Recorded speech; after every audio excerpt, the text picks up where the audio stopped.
Step 1. Debunking the myths.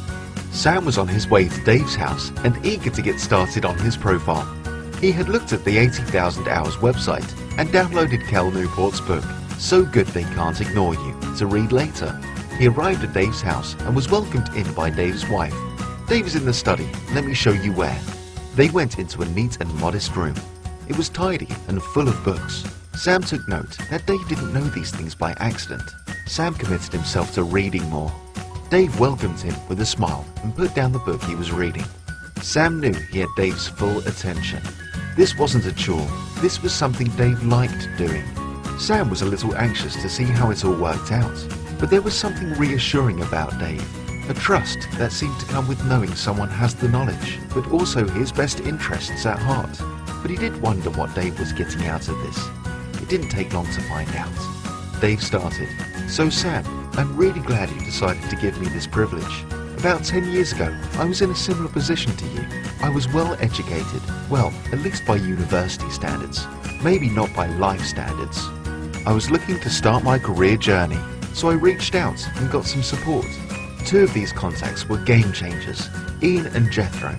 Despite being very busy, they both took hours out to help guide me, which set me on my trajectory I'm on today. This without having ever met me in person. I am forever indebted to them, and the best way I can pay that debt is to pay it forward with interest. I hope that one day you will do the same. It is tough starting or restarting a career, and a privilege to help others overcome this challenge." Sam was in definite agreement. He would remember what he was feeling now, and was happy to pay it forward. Dave continued, "There are 12 misconceptions or myths in the job market. Well, there are loads more, but I'd like to start with 12. Sam asked Dave to wait a moment and grabbed his notebook out of his bag. 12 was too many to remember, and he wanted to be able to check back later. Now he was ready, and Dave picked up where he had left off. There are 12 common myths. The first is that people are motivated by money. This isn't usually true. Studies have shown that the 3 most consistent motivations evident are autonomy, that is being in control of what you do, mastery, which is becoming better at what you do, and purpose, which is having a sense that you are contributing to a bigger picture. If you achieve these, you will be satisfied and probably have enough money too. Put another way, money never leads, it only follows. A second myth is that you should follow your passion.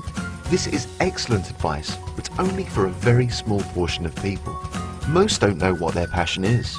As well as some people confuse passion with an interest or a hobby, and they end up hating it. There is also a strong argument that passion actually follows mastery, so it can be developed. Dave grabbed a book called The Fred Factor from a large bookshelf and gave it to Sam to read. It was about focusing on how you work, not what you do. Dave went through the remaining 10 myths, and Sam wrote them down in his notebook. Sam was actually reassured by some of these. He was glad he was learning them now, before starting a strategy.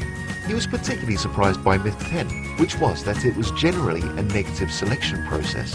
This meant that companies weren't always trying to find the perfect candidate, more just looking at which candidates to reject who were too risky and choose the candidate who was the least risky option. So step 1 was thinking about the game and how it is played.